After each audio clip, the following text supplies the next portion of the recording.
তো হযরত ইবনে আব্বাস রাদিয়াল্লাহু তাআলা আনহু বলছে আতা ইবনে আবি রাবাহাকে দাদু জান্নাতি মহিলা দেখার মন হয়েছে।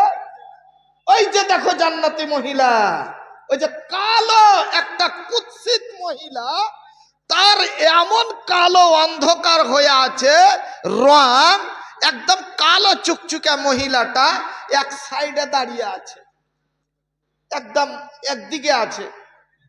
তো ওই মহিলাটা কিছুক্ষণ আগে আল্লাহ রসুলের সঙ্গে আলোচনা করে যাচ্ছিলেন, এমতো অবস্থায় তাড়াতাড়ি করে ইবনে আব্বাস আতা বিন আবি রাবাহাকে বলছে জান্নাতি মহিলা দেখবে তো তাড়াতাড়ি এসো। ও দৌড়িয়ে এসে বলছে হ্যাঁ দেখাও দেখাও কোনটা দেখেনি।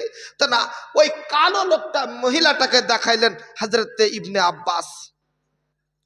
সুবহানাল্লাহ। ওরা বলা বলি করছে আতা বিন আবি রাবাহা বলছে কালো কুৎসিত গো, ও আবার জান্নাতের মহিলা কি করে ভাগীদার, জান্নাতের ভাগীদার কি করে হলো ও? সুবহানাল্লাহ। জান্নাত নিতে চাইলে কালো রঙের প্রয়োজন পড়ে না, সাদা রঙের প্রয়োজন পড়ে না বন্ধুরে, আমল প্রয়োজন পড়বে।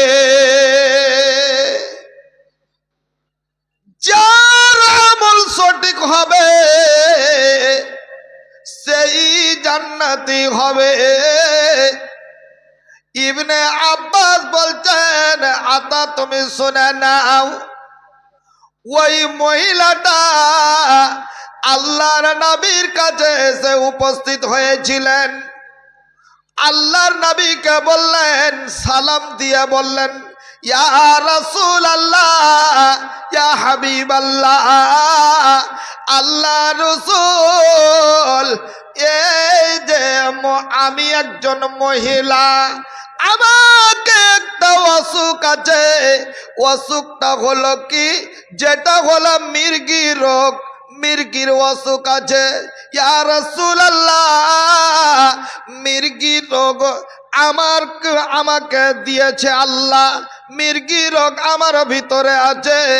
নবী গো কোন সময় মির্গি রোগটা যে আমার উঠে, আর আমার পরিবারের লোকের মধ্যে আমি শুনেছি মির্গি রোগ যখন আমার উঠে তখন আমি যেন আছাড় দিয়ে পড়ে যাই, হিলতে ডলতে আমি মাটিতে লটালটি করতে লাগি, বলে কাটা কবুতরের মতো যেন আমি ছটপট করি। ইয়া রাসূলুল্লাহ কিছুক্ষণ ওই রকম করে ক্ষান্ত হই, আবার আমি যেন সুস্থ হয়ে যাই। ইয়া নবী আল্লাহ আপনি আমার জন্য দোয়া করে দেন যাতে এই অসুখ আল্লাহ আমার কাছ থেকে দূরে সরিয়ে দেয়। আল্লাহ রাব্বুল আলামিনের নবী ওই মহিলাকে বললেন, মহিলা রে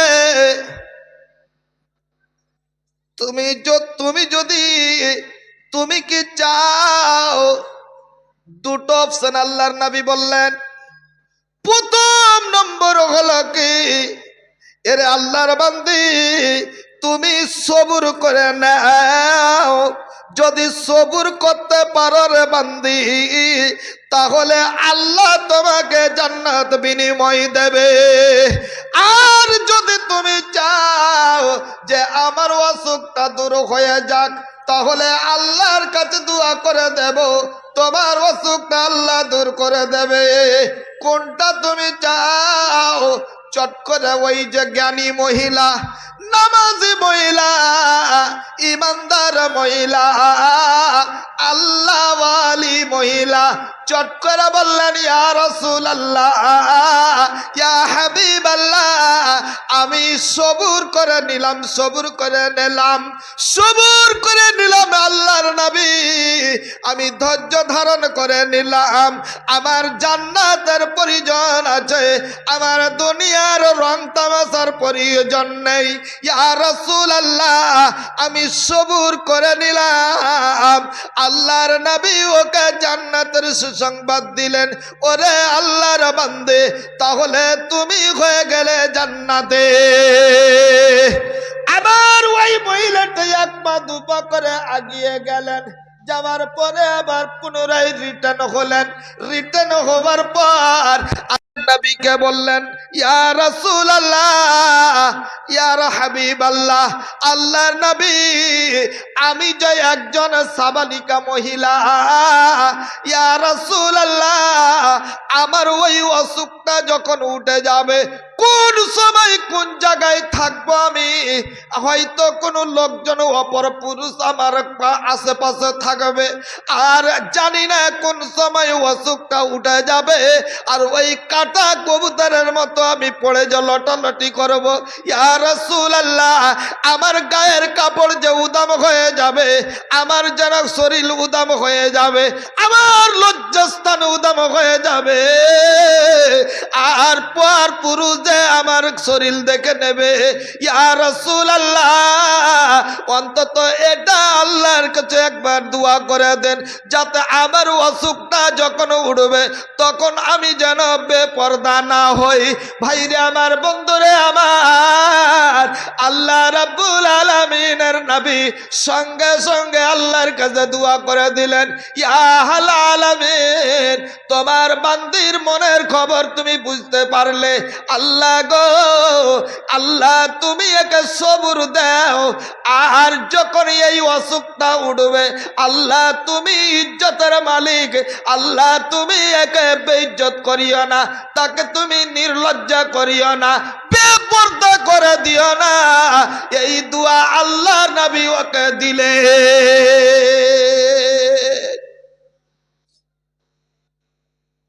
আতা বিন আবি রাবাহা চট করে যেন সুবহানাল্লাহ পড়ে বললেন, জীবনের বুকে প্রথমে একজন আমি জান্নাতি দেখলাম। মুহাদ্দিসিনে কেরামেরা বলছেন, আল্লাহু আকবার, ওর পর থেকে মহিলাটা যদি কোনোদিন ওই অসুখটা উঠেছিল তো বেপর্দা হতেন না। কোন সময় উঠবে, কে ওর সময় ওর কাছে থাকবে না, পড়ে গেল, গায়ের কাপড় যেরকমকার কাপড় ওই রকমই আছে, একটুকাও হিলা ডোলা হতো না। আল্লাহু আকবার, সুবহানাল্লাহি ওয়া বিহামদিহি, সুবহানাল্লাহিল আযীম। এরই নাম হলো পর্দা, এরই নাম হলো পর্দা। আমার মা খালাদের পর্দা দেখবেন আপনি, মা খালাদের পর্দা দেখবেন আপনি, কোন ফ্যাশনের যে ব্লাউজ পিনতে শিখে নিয়েছে, পিছে এখন ফের দেখছি যে পিছে দিকে ওই পানের মতন কাইটে একটা দিল সুদ্ধা হয়েছে। ই কি আর জ্বালা সহ্য করা যাবে গো? আগে ছিল 1 মিটারের ব্লাউজ কাপড়, তারপরে হাফ মিটার, তারপরে 1 গজ, 2 গজ, 3 গজ, এরকম করতে করতে করতে করতে করতে করতে করতে করতে এমন নামতে নামতে নামতে নেমেছে 1 গিরা 2 গিরা করতে করতে করতে করতে এখন কোন সময় দেখে নিবেন যে নেই গিরারও ব্লাউজ চালু হয়ে গেছে। বুঝতে পারলেন না? নাই গিরার ব্লাউজ, তার মানে কাপড়ই থাকবে না। এরকম নির্লজ্জা মহিলা বর্তমানে আমাদের যুগে চলে আসবে, যেটা আল্লাহ রসুল 1450 বছর পূর্বেই বলেছেন। হ্যাঁ, দেখাই আসছে কিনা, আসছে কিনা আপনাকে দেখাই। হাদিসের এবারতটা পড়ি, হযরত আবু হুরায়রা হাদিসটার রাবি, আর লাস্টে কারখানে আমি আপনাদের কাছে নিয়ে আসি। নবী আল্লাহ বলেছেন, ওয়ানিসাউন কাশিয়াতুন আরিয়াতুন মুমিলাতুন মাইলাতুন ওয়া রুসুহুন্না কাসলামাতিল বুখতিল মাইলা। বামারে, এরে আল্লাহর বান্দেরা শোনো, আল্লাহ রাব্বুল আলামিনের নবী 1450 বছর পূর্বে বলেছেন, 2 শ্রেণীর জাহান্নামী আমার চোখের সামনে এখনো পড়েনি, কিন্তু আখেরি জামানায় ওই 2 শ্রেণীর জাহান্নামী এসে উপস্থিত হবে। ওই 2 শ্রেণীর জাহান্নামীদের মধ্যে 1 শ্রেণী মহিলার দল হবে। তারা দুনিয়াতে জন্মগ্রহণ করবে, দুনিয়াতে তারা চলবে, দুনিয়াতে ফিরবে, খাবে দাবে, উঠবে বসবে, ঘর সংসার সবই করবে, তারপরেও হলো ওরা জাহান্নামী, মরেনি বলে জাহান্নামে যায়নি। আল্লাহ রসুল বলছেন মরলে ওরা সোজা জাহান্নাম চলে যাবে। কি দৃশ্য! আল্লাহর নবী বললেন কি ওদের বদ অভ্যাস আছে, কি কারণে আল্লাহর নবী ওদেরকে দুনিয়াতে জান্নাতে জাহান্নামের সার্টিফিকেট দিয়ে দিলেন। শোনো, পবিত্র জবানে আল্লাহর নবী বলেছিলেন 1450 বছর পূর্বে, ওয়ানিসাউন, আখিরি জামানায় কিছু সংখ্যক মহিলা আসবে, কাশিয়াতুন, ওরা পরনে কাপড় পরিধান করে থাকবে, কিন্তু আরিয়াতুন, অথচ ওদেরকে যেন উলঙ্গ দেখা যাবে। আমার মায়েরা, এ আমার বাপ জানেরা, আমার ভাই জানেরা, তাহলে দেখুন তো আল্লাহর নবীর 1450 বছরের পূর্বের কথা আজকে বর্তমানে আরম্ভ হয়েছে কিনা, পাওয়া যাচ্ছে কিনা দেখুন। আজকে মুসলমানের মেয়েরা গায়ে কাপড় পরে আছে, তারপরে এত পাতল ধরনের পোশাক, ওর গায়ের লুম পর্যন্ত ওই পোশাকের ভিতর থেকে দেখা যাচ্ছে।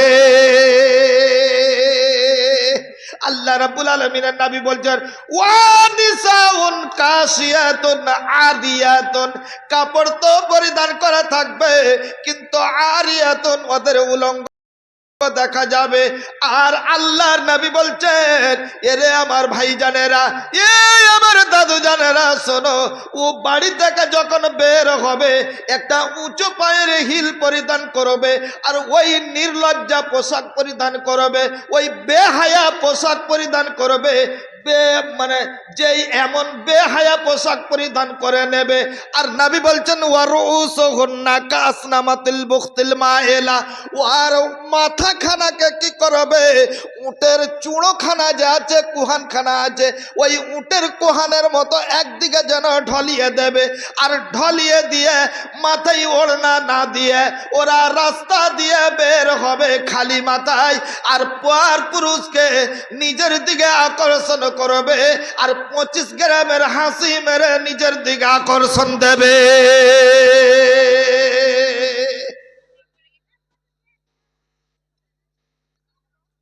তাই তো তারা হাতি পায়ের স্যুট পরে নিল, তাই তো তারা হাতি পায়ের স্যুট পরে নিল, আর চাইনা শার্ট গায়ে পরে পুরুষ সেজে গেল। নারী পুরুষ ভেদাভেদ মিটিয়ে দিতে চায়, আর খোদার দেওয়া চিহ্ন কিন্তু মিটা বড় দায়। আরো একটা জামা দেখি নারী পরিধানে, পেট পিঠ সিনা ফাঁকা শুধু মতখানে, এমন ঢঙে কেটে ছেটে তৈরি করা হয়, নামে মাত্র জামা কিন্তু পর্দার কাছে পর্দার কিছু নাই। গলার কাটিং বড় হয়ে নিচু দিকে আসে, আর কাটিং এরই কোনা দুটি সবার আশেপাশে, ওপর দিকে হাত ছাড়িলে কোনো কাজের দায়, আর জামার নিচুর দিকের সবা উদাম হয়ে যায়। আরো তাদের ঠান্ডা শুনেন বন্ধুগণ, একে একে বলি আমি, শুনেন দিয়া মন। ঠোঁটে রং চোখে কাজল, ঠোঁটে রং চোখে কাজল মিশি দেখো দাঁতে, আর গালে পাউডার মাখে কত মাথা খোলা রাখে। বিহারের বেটিটাকে দেখতে এখনি পাইনি, তারপরেও বেটি ছেলে লাগছে, বিহারের বেটি ছেলে লাগছে এরকম করে না। আল্লাহু আকবার! এমন করে লাল টুকটুকা করে ঠোঁটের রং দিয়েছে, আর ও রাস্তা দিয়ে যা বাহার আলছে রে আল্লাহ, তো ওইখানটা মেয়ে ছেলের মুখ না বান্দরের পিছে দিক, হনুমানের পিছে দিক লাল টুকটুকে থাকে না, কোন খানটা বুঝা যায় না, এমন টকটকে করে রেখেছে। ঠোঁটে রং চোখে কাজল, ঠোঁটে রং চোখে কাজল মিশি দেখো দাঁতে, গালে পাউডার মাখে কত মাথা খোলা রাখে। রং বিরঙের ফাইন শাড়ি দেখো পরিধানে, বুকের ওপর ছোট্ট আঁচল বারে বারে টানে। এসব ফ্যাশন করে থাকে ওইসব নারীগণ, পরপুরুষে ভুলাইবে এই তো তাদের মন। আল্লাহ রসুল নারাজ হবে চিন্তা কিছু নাই, আর নতুন রঙের রংতে হবে ধর্মের পরোয়া নাই। এই সমস্ত বদ অভ্যাসের মহিলাদের ব্যাপারে আল্লাহর নবী 1450 1400 বছর পূর্বেই বলেছেন লা ইয়াদখুলনাল জান্নাহ, এই সমস্ত বেহায়া নারীরা জীবনে জান্নাত যেতে পারবে না।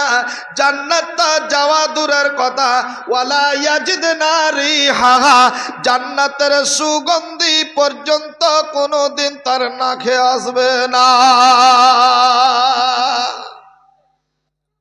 আল্লাহু আকবার।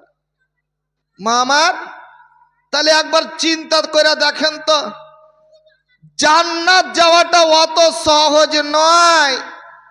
আজ আমরা করি কি, আমার ওই যৌবন কাল যেটা পর পুরুষকে যেই যৌবনে আকর্ষণ করা হবে, ওই কয়দিন খুব আমি বেড়িয়ে বেড়াচ্ছি বেহায়া হইয়া, তারপরে বুড়াতি যখন কাল চলে এলো, চামড়া ঝুলে গেল, তখন তুমি পর্দা হবে হবে। দাদি আর পতিনে বাহারালছে কুণ্ঠে কোন জায়গায় এক বেড়াইতে, তো সুবহান আল্লাহ, বুড়া মানুষকে মানে উল্টা, যা মানে যুগটাই উল্টা। বুড়া মানুষকে আল্লাহ ছুট দিয়েছে যে তোমার যদি গায়ের কাপড় যদি একটু উদামও হয়ে যায় তাহলে কোনো দোষ নেই, ইসলামে কোনো ভুল নেই, তোমার মানে অত ডাঁট ডাপাট নেই। তো এখন হয়েছে কি, বুড়া মানুষটাই একদম সুন্দর করে সাজা কুজা আছে, মানে আলকাতরা, যেগুলো আলকাতরার ডিব্বা, যেটা বুঝেন না, আলকাতরার ডিব্বা কত প্যাক করে রাখা আছে, ভিতরে কি আলকাতরা। বুড়া মানুষ, আল্লাহ ওকে মাফ করেছে, তারপরে ও একদম আলকাতরার মতন সব সাইজা পূজা একদম সব পর্দা করে হেঁটে যাচ্ছে, যেখানে আল্লাহ ওকে ছুট দিয়েছে। অত পর্দা করে তোমাকে হাঁটতে হবে না বুড়া মানুষ, কোনটা হুঁটরা খেয়ে পড়ে যায় তোমার দাঁত মুখ ভেঙে যাবে। তার বলা নয়, আর তোমার পিছনে যে পতিন যে আগুন জ্বালিয়ে চলে গেল ইধার আর উধার, ওই দিকে আর তুমি তাকাইলে না। ওর লেগেছিল পর্দা, আর ও গেলে রাস্তায় আগুন জ্বালে চলে গেল, ওইটা তুমি দেখলে না, আর তুমি পর্দা করে হেঁটে বেড়েছো। বাপজান, চিন্তা করেছেন আপনি? মা আমার, জান্নাত যাওয়াটা খুব সহজ, কিন্তু নিজের পায়ে নিজে কুড়াল ঝেড়ে দিয়া জান্নাত হারাম করে দিছে নিজের কপাল থেকে। তো জান্নাত যদি আপনি যেতে চান, একটা হাদিস আমি রেখেছি খুব দামি, একটা হাদিস, জান্নাত যদি যেতে চাই আমার মা খালারা, তাহলে জান্নাতের রাস্তাটা আমি দিয়ে যাব, একদম বেশি দূর লয়, খুব যদি হয় 1 থেকে 1.5 কিলোমিটার দূর হইবে, তার মানে তার লাগেও বেশি হয়ে যাবে। খুব যদি হয়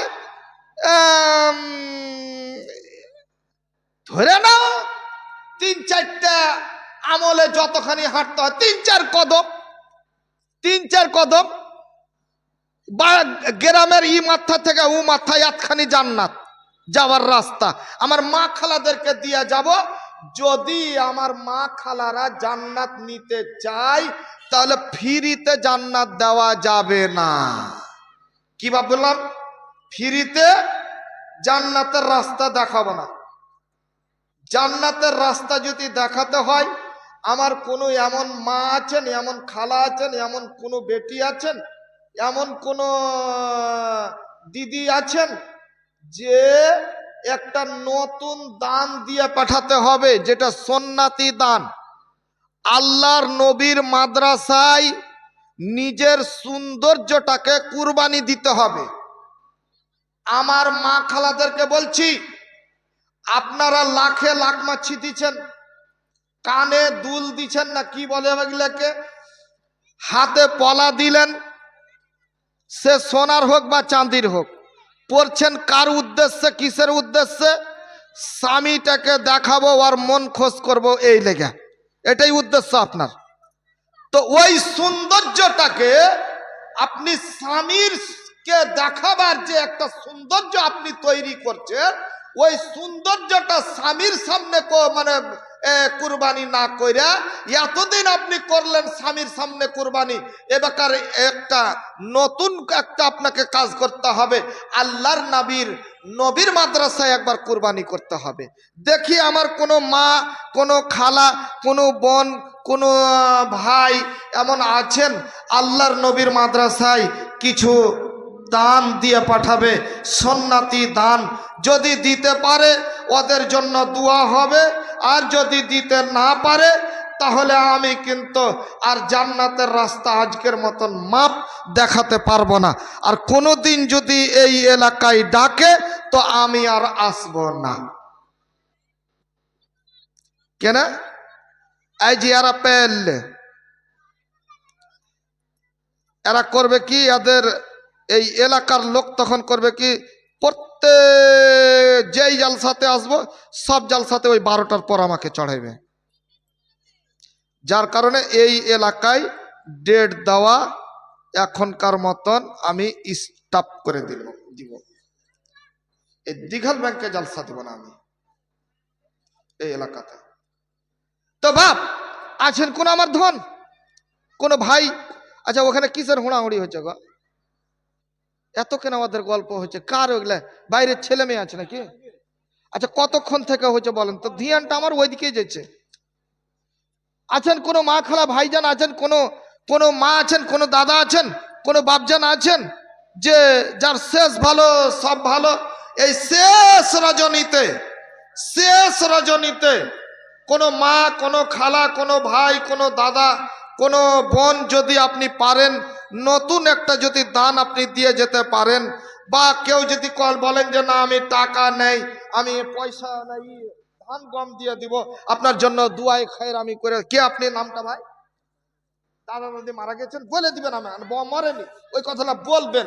যাক আলহামদুলিল্লাহ রাব্বিল আলামিন, আল্লাহ মান্তাস সালাম ওয়া মিনকাস সালাম তাবারাকতা ইয়া যাল জালালি ওয়া ইকরাম। আল্লাহ আমার একজন দাদু জান, আল্লাহ দাদা দাদি মারা আল্লাহ দুনিয়াতে বেঁচে আছেন, তাদের জন্য আল্লাহ 1000 টাকা দান দিয়েছেন। আল্লাহ গো, আল্লাহ তাদের দানকে তুমি সব ভালো করে তাদের দানকে গ্রহণ করো। আল্লাহ তাকে তুমি তাদের